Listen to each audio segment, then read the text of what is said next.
नंद भवन के द्वार पे प्रभु को दर्शन करवे और मारा नंद भवन के द्वार पे आए के आवाज लगा रहे हैं, अलका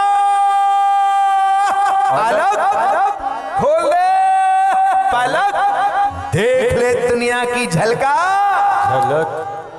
जहां भोलेनाथ ने महाकाल ने नंद भवन के द्वार पर टेर लगाई, आवाज लगाई, मैया के कानन में पहुंची, मैया बाहर निकस के आई। मैया कहने लगी, कौन हो बाबा, कहां से आए हो? अरे मैया तू मोए ना पहचाने, मैं महाकाल हूं, विश्वनाथ हूं, क्या चाहते हो? तेरे लाल के दर्शन। यशोदा मैया बोली, सुन ले बाबा कान खोल के, तेरे गले में सांपन की तो माला पड़ी हुई है और कानन में बिच्छुन के कुंडल है और शरीर पे लगी हुई है भभूति, क्योंकि जैसी भस्मारती वही के बाद श्री बाबा महाकाल श्री ठाकुर जी के दर्शन को ब्रज यात्रा पे चले गए महाराज। राधे राधे। मैया कहवे लगी, बाबा मोह तो डर लग रहे हो है, मेरो कन्हैया नेक सो है, जो मोह इतना डर लग रहे हो है तो हमारे लाला को कितना डर लगेगो, मेरी बस की ना है जो मैं अपने छोरा के तो दर्शन कराऊं। सुन बाबा, तू कुछ जो चाहिए हमसे मांग ले, बताओ बाबा कहाँ चाहिए तुमको? सोनो चांदी हीरा जवाहरात रत्न, जो मांगेगो वही दूंगी। बोले बाबा, बोले नाय मैया, मैं तो केवल मात्र ते लाल के दर्शन करवी को आया हूं। देख बाबा, वो तो मैं कोई कराऊंगी ना। अच्छा ये बता, नए कपड़ा पहने को नाय मैया? वो नए कपड़े की आदत ना है, मुझे तो भस्म बारी आरती बढ़िया लगे। राधे राधे। अच्छा तो बाबा देख, बहुत दूर से आयो है ना, भूखो है गए होएगो, बता फलाहार करेगो या नाहार? अभी व्यवस्था करूं। नाय मैया, ना फलाहार करना ना नाहार करना, बस तेरे लाल की रूप सुधा माधुरी को रसपान करना है। मैया बोली, देख बाबा तेरी आंख है रही है बिल्कुल चिरोटा सी लाल, ऐसा लगे भांग छाने। सुन बाबा, तेरी इच्छा हुए तो ब्रजवासी भांग छानवे में कमजोर ना है, ब्रजवासी को बुलवाए के अधोटा दूध में लच्छेदार रबड़ी में पिस्ता के संग जो है क्या भांग छनवाए दूं। अरे मैया, मोह तो केवल तेरे लाल के दर्शन कोई नशा है और कोई नशा ना है। तो मैया कहवे लगी, सुन बाबा कान खोल के, मैं तोए कभी दर्शन नाय कराऊंगी। अच्छा तो सुन ले मैया, तू कान खोल के। महाकाल बोले, मैया ते मैं बिना दर्शन के जाऊंगा भी ना है। मैया बोली, कब तक बैठो रहेगो यहाँ बाबा? महाकाल कहते हैं, अरे मैया जब तक तेरो लाला घुटुअन चलवो नाय सीख जावेगो तब तक यहीं बैठो रहूंगो। अरे मैया कबहू न कबहू घुटुअन चल के तेरो लाला या द्वार पे तो आवेगो, वास्तव में दर्शन कर लूंगो। मैया बोली, सुन ले बाबा कान खोल के, बहुत बड़ा आंगन है, 8 चौक को मकान है हमारो लाला अंदर ही अंदर घुटुअन चल वो सीख लेवे गो, लेकिन द्वार पर निकस की ना आवेगो। अच्छा ठीक है, कब तक ना निकारेगी? मैया ग्वारिया हो ग्वारिया। महाकाल कहते हैं, मैया तुम्हारे यहाँ के जो बालक हैं गैयन को चराए वे जामे। अरे मैया तिहारो लाल जब बछड़न को गैयन को चराए वे जावेगो, वास्तव में दर्शन कर लूंगो। मैया कहवे लगी, सुन ले बाबा, मेरा एक बड़ो छोरा और है, वो गैयन को चराए के आ जावेगो, लेकिन छोटो छोरा नाय निकसेगो। बोले बाबा, बोले अच्छा तो मैया एक बात बता, चल पूछ, तू अपने छोरा को ब्याह करेगी कि नहीं करेगी? अरे मैया दूल्हा बन के तो यही ठौर से निकसेगो ना। सुन ले मैया, जा समय तिहारो लाल दूल्हा बन के घोड़ी पे बैठेगो या द्वार से निकसेगो, वास में दूल्हा के रूप में अपने श्री लाल जी को दर्शन कर लूंगो। मैया मन में सोच भी लगी, बड़ो ढीठ बाबा जी है ये तो। मैया बोली, सुन ले बाबा, अब मैं अपने छोरा को ब्याह नई रीति से करूंगी। नई रीति? हाँ हाँ नई रीति। वो नई रीति कैसी? अरे बाबा तू ही ना बतो, आजकल छोरी बारे छोरा बारे में क्या जायो करे। अरे बाबा 8 चौको भवन है मेरो, है बरसानो कितनी दूर, पिछली दरवाजे ते आ जाएंगे छोरी बारे, घर में चाय माई है जावेगी, घर में फेरा पड़ जाएंगे, लेकिन हमारा छोरा बाहर नाइनिक से गो। बोले बाबा, बोले तो ठीक है मैया, अब तू अपने छोरा निकासी मतीना, मैं तो ये चलो त्रिशूल उठायो, यमुना किनारे पहुंच गए। यमुना किनारे त्रिशूल को गाड़ा, ध्यान लगा रहे हैं, मनी मन विचार कर रहे हैं। देखो आज मैया ने मुझको दर्शन नाय कराए, मन खिन्न है गयो, कहाँ करूं। लेकिन एक बात है, दीनों की आवाज दीनानाथ के कानों में बहुत जल्दी पहुंचा करती है। ठाकुर जी ने विचार किया कि देखो इतनी दूर ते बाबा महाकाल पधारे, मैया ने दर्शन नाय कराए, और मैं तो नेक्सो सो हूं, अब कहाँ कर सकूं मैं।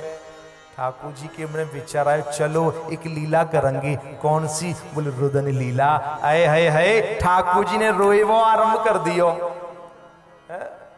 जहां श्री लाल जी ने रोएवो शुरू कियो, मैया को लगी भूख को है वो छोड़ा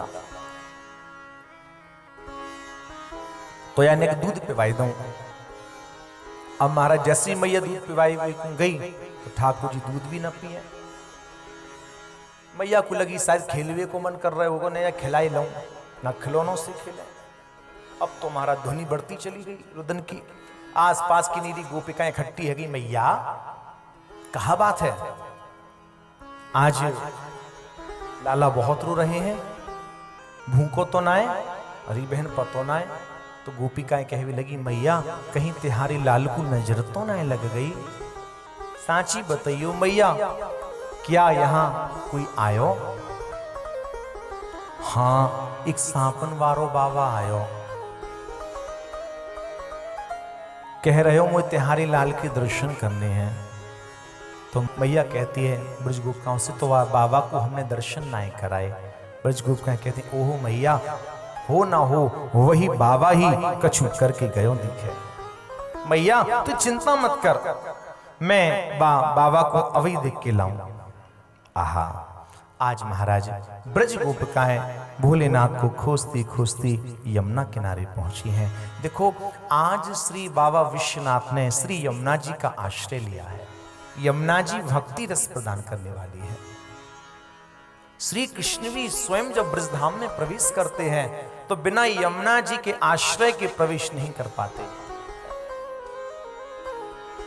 आज महाराज ब्रज गोपिकाएं ढूंढती ढूंढती यमुना किनारे पहुंची और भोले बाबा के निकट जाकर के कहा, बाबा हो बाबा, चल तो को मैया बुलाए रही है, मैया चौ लाला के दर्शन कर ले जाए के। भोले बाबा बोले, पहले तो मैया बड़ी नखरी दिखाई रही, अब कहा है गयो, ऐसो कहा चक्कर है, अब चौ बुलाए रही है, पहले तो बड़ी नखरे कर रही। तो ब्रज गोपिकाएं कहती हैं,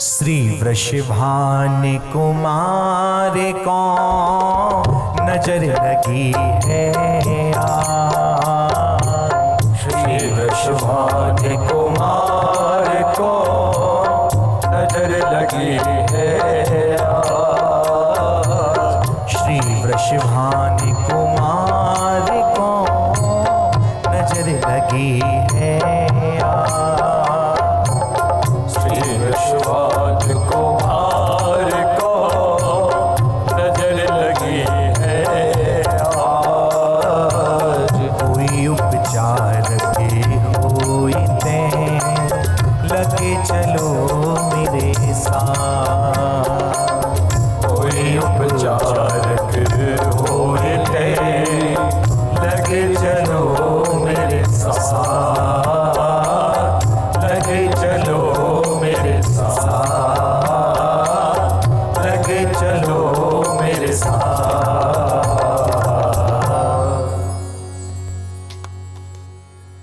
भोले बाबा के मन में विचार आया, मौका तो बढ़िया है, फिर भोले बाबा ने सोची चलो पहले मैया नखरे दिखाई रही, अब मैंने एक नखरी दिखाई लूं।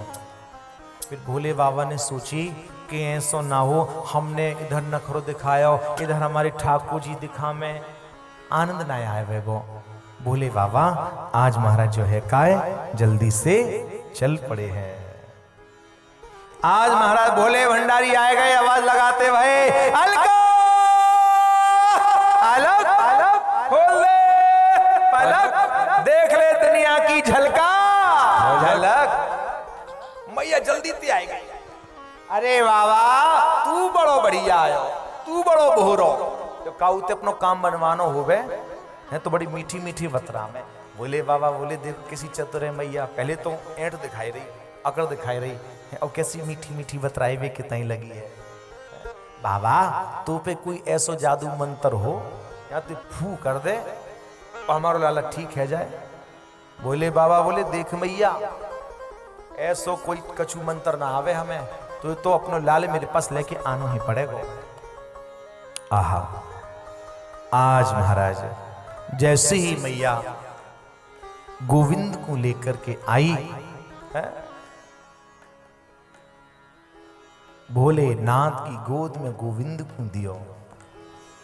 क्या कहना, अलख अलख कहने वाले आज कह रहे हैं आलख आलख। अलखे अलख कह जाए पुकारे, अलखे अलख कह जाए पुकारे, अलखे अलख कह जाए पुकारे, अलखे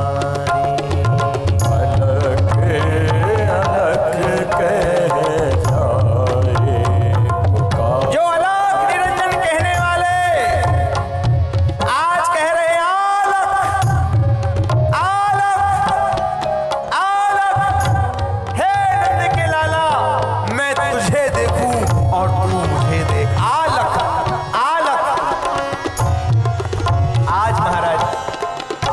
जल्दी से ठाकुर जी के श्री चरण बाबा महाकाल ने अपने शीश पर धारण किए। ठाकुर जी मुस्कुराए भी कुल लग गए। मैया कहवे लगिन बाबा तो मैं तो बड़ो ही गजब को जादू है। अब बाबा तू मेरे घर को छोड़ के मत जाइयो, जब जब हमारे लाल को नजर लगे ऐसे ही आए के उतार दीजो। बोले बाबा बोले मैया चिंता मत कर, ये तेरे घर की जो मूरी बनी वही है ना, यही में मेरा निवास है। देख बाबा आज मैं तुझसे बहुत प्रसन्न हूं, बता तुमको कहा चाहिए, जो तू मांगेगो वही दूंगी।